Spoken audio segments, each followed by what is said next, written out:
ওয়ালাইকুম আসসালাম। মাশাল্লাহ, মেয়ে তো পরীর মতো সুন্দর। আপনাদের আপত্তি না থাকলে ওকে আমি খুব তাড়াতাড়ি আমার মেয়ে করে নিয়ে যেতে চাই। আপত্তি থাকবে কেন? আপনাদের খোঁজ খবর নিয়ে তারপরে না আমি আপনাদের আসতে বলেছি। কেমন আছেন শাফিন সাহেব? তোরা কি দুজন দুজনকে আগে থেকে চিনিস? কয়বার দেখা হয়েছে, টুকটাক কথাও হয়েছে। আরে বাহ, তাহলে তো খুবই ভালো। শাফিন সাহেব, আপনার সাথে আমার কথা আছে। আসলে আপনি কিছু মনে করবেন না, আমি এখনো আমার বিয়ে নিয়ে ওভাবে ভাবিনি, কিন্তু আমি অবাক হচ্ছি আপনাকে দেখে। যে কিনা কথাই বলে না, সে 2 দিনের পরিচয়ে বাসায় মা বাবা নিয়ে হাজির। আপনার সাথে হয়তো আমার কখনো বন্ধুত্ব হবে না, আজকে পরে হয়তো কখনো যোগাযোগও হবে না, তবে শেষ দেখায় বৃষ্টিতে ভিজে রিক্সায় আপনার পাশে বসা আমিকে সবচেয়ে সুখী ভাবে পেয়েছি। সেদিন ঠিক প্রশ্ন করেছিলাম, আমি কখনো কোনো মেয়ের পাশে বসিনি রিক্সায়। আপনার এত আন্তরিকতা আমাকে সেদিন সবচেয়ে বেশি সুন্দর স্মৃতি দিয়েছিল, যদিও মুহূর্তটা বেশিক্ষণে নয়। আপনার সাথে রিক্সায় ঘোরার সেই স্মৃতি নিয়ে আমি সারা জীবন কাটিয়ে দিতে পারবো, যদিও স্মৃতিটা বেশিক্ষণে না। আসি। কি হয়েছে বাবা?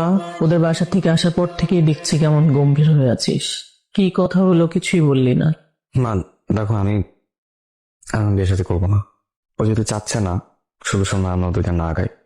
আচ্ছা ঠিক আছে, চাচ্ছে না তাই বলে তুই আর বিয়েই করবি না, এটা আবার কেমন কথা? করবো মা, আমি সবই করবো, তুমি আমাকে জাস্ট একটু সময় দাও না। তুমি একদম চিন্তা করো না, I just need some time. আমার জন্য একটু দোয়া করুন, ইন্টারভিউটা যেতে ভালো হয়। আপনার সাথে রিক্সায় ঘোরার সেই স্মৃতি নিয়ে আমি সারা জীবন কাটিয়ে দিতে পারবো। কাল্পনিক প্রেম বাস্তব চিনে না, তবে আমার কাছে স্নিগ্ধা সারা জীবনের জন্য মনের কোনায় পোকা বাক্সে বন্দি এক গোপন আবেগের নামে চিঠি হয়ে থাকবে। এই শহরে যতবার বৃষ্টি হবে আমি ভেবে নিব সেই মুহূর্তের কথা, যেই মুহূর্তে আমি আমার নীলপরীকে আমার মতো করে পেয়েছিলাম। ছেড়ে মন খারাপ করে যাচ্ছিস কেন?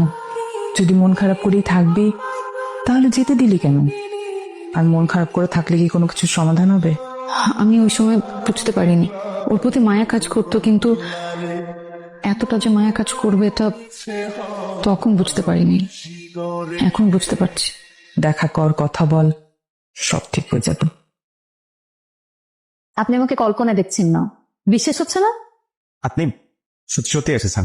আমার প্রতি যে আপনার মুগ্ধতা, তা কিন্তু আমি কিছুটা হলেও আঁচ করতে পেরেছিলাম। তবে কি জানেন, মেয়েরা অনেক কিছু বুঝতে পারলেও এড়িয়ে যেতে চান। আমি সারাক্ষণ রিক্সায় বসে কথা বলে চললেও আপনার মুগ্ধতা ছিল শুধুমাত্র আমাকে ঘিরে। আপনি বলেছেন আপনি একজন ডাক্তারের হাজবেন্ড হওয়ার যোগ্য না। এই যোগ্য অযোগ্যর বিভেদটা আসলে আমরা নিজেরাই তৈরি করি। আপনি জানেন, আমাকে এরপর অনেক ছেলেরা দেখতে এসেছেন, কিন্তু আমি কারো চোখে আমার জন্য এতটা মুগ্ধতা খুঁজে পাইনি। জীবন সঙ্গী হিসেবে আপনাকেই লাগবে। আপনার চোখে আমার জন্য যে মায়া, তা যেন কখনো কমে না।